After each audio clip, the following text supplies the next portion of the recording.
Que le Seigneur soit loué pour cette opportunité qu'il nous a accordée aujourd'hui de venir auprès de vous, mes chers amis.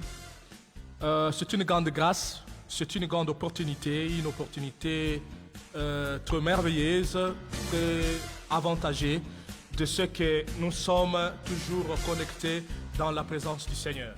Mes chers amis, bonjour, bonsoir pour ceux-là qui sont connectés aujourd'hui avec moi dans cette intervention.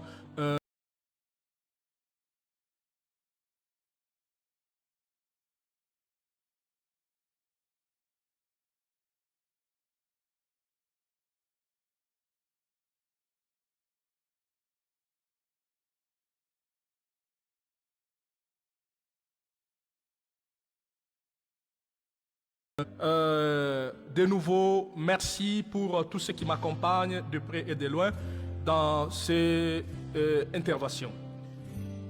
Aujourd'hui, nous allons parler d'une grande histoire qui est très importante.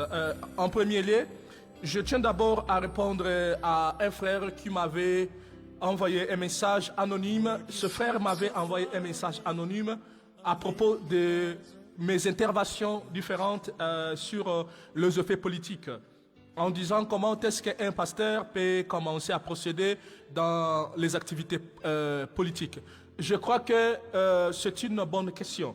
C'est une bonne question pour dire que la plupart des crises qui se sont réalisées en Israël, et la solution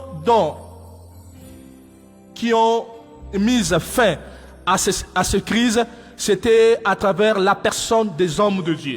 Nous voyons que la plupart des réalités, la plupart des événements qui se sont réalisés en Israël d'une manière négative, et ces événements ont eu la réponse, c'était à travers les hommes de Dieu.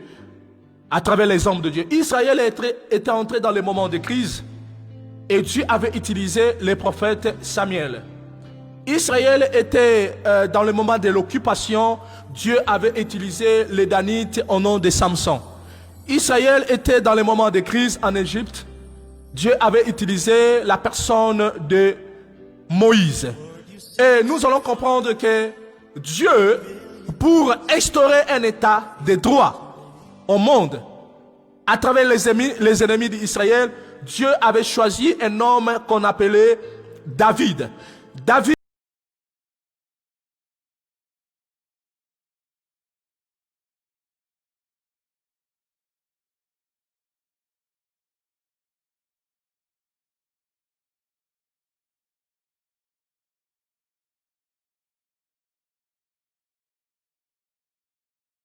à un frère qui m'avait envoyé un message pour dire que comment un pasteur, comment un apôtre, il est en train de s'ingérer dans la politique.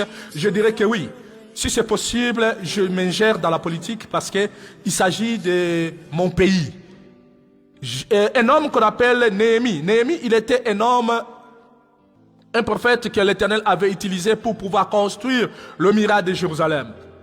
Nous allons voir qu'à travers la personne de Néhémie, qui était dans l'esclavagisme à Souz, et Dieu avait utilisé cet homme au moment où les ennemis d'Israël se levaient pour dissoudre Israël, pour anéantir Israël, pour jeter le pauvre en Israël. Et Dieu avait utilisé cet homme qu'on appelle Néhémie pour construire le muraille, ou la muraille de Jérusalem.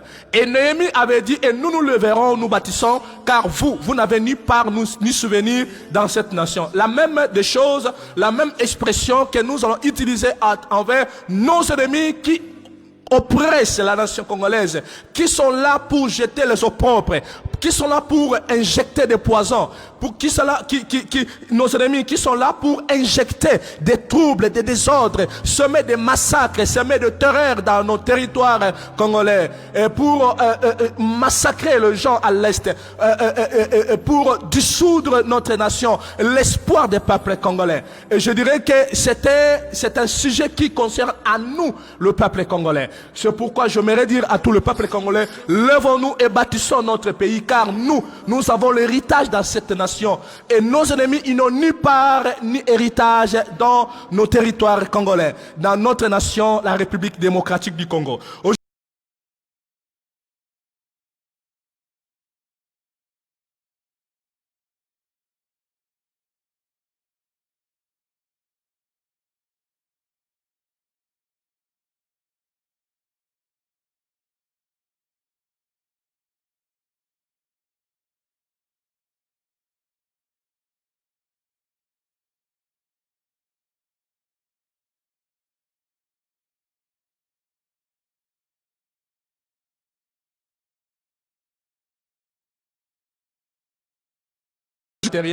Bénéficier de la jouissance du peuple congolais. Alors ces gens-là, ce sont des personnes à qui nous allons combattre du jour et nuit parce qu'ils sont versés dans l'esprit de la corruption.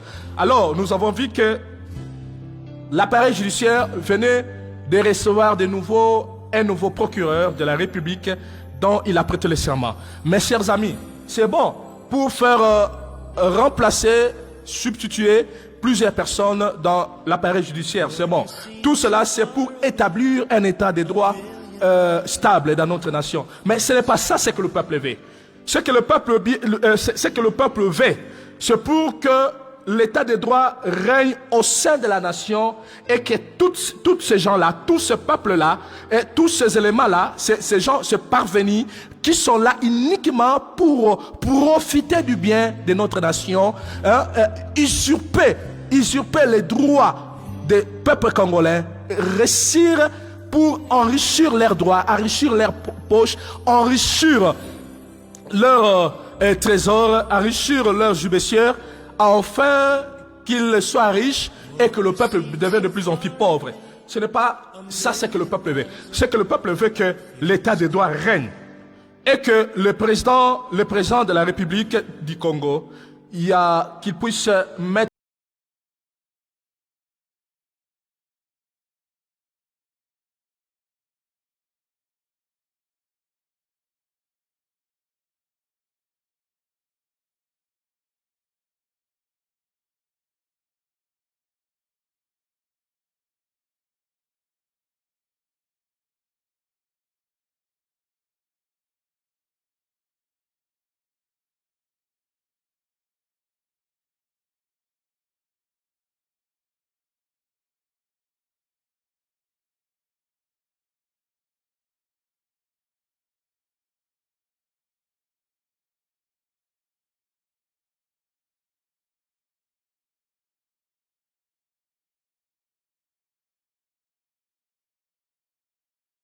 en leur état de droit et que chacun commence à être dans la paix. C'est ça. Alors, aujourd'hui, je vais parler sur une histoire. Je me suis encore allé plus loin. Je me suis retrouvé dans le livre de Ruth. Ruth chapitre 1. Ruth chapitre 1, dans le verset 1. Je parle ici au moment où le peuple était encore dans le gémissement. Le peuple était bouleversé. Le peuple vivait dans un moment de manque de paix. Il n'y avait pas de pain. Il n'y avait pas de pain. Israël était privé de pain. Israël était privé de pain. Alors Dieu avait frappé Israël de la famine. Une chose qui est grave, que pendant que Israël était dans le moment de famine, Dieu préparait une grande réalité. Alors, dans le livre des Rites, chapitre 1, la Bible dit, au moment du gouvernement du juge, il y a eu une grande famine dans le pays. Un homme de Bethel de Juda partit avec sa femme et ses deux fils pour séjourner dans la campagne de Moab. Le nom de cet homme était Elimelech, le nom de sa femme Naomi, et le nom de ses deux fils était Machlon et Kirjan. Ils étaient Ephratiens de Bethléem de Juda. Ils arrivèrent dans la campagne de Moab et ils y vécurent ils vécurent là. Puis Elimelech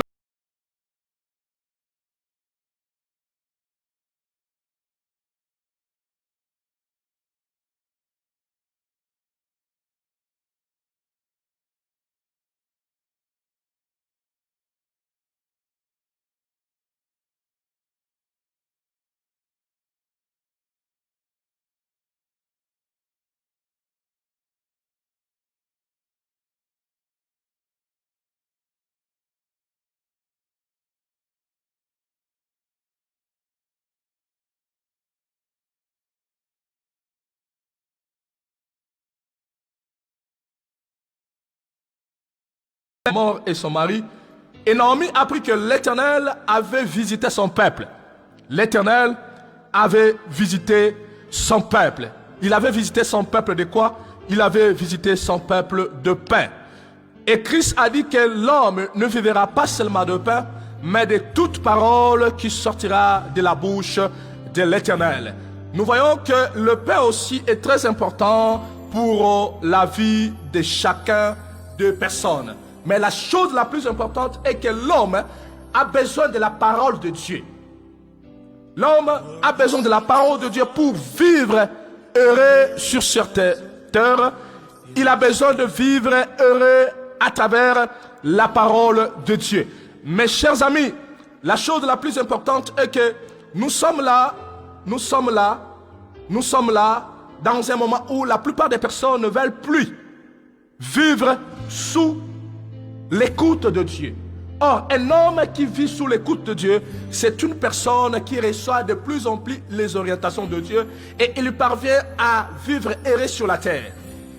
Nous allons voir ces 4 personnages, Elimelech, Machlon, Kijon et leur mère qui s'appelait au nom de Naomi.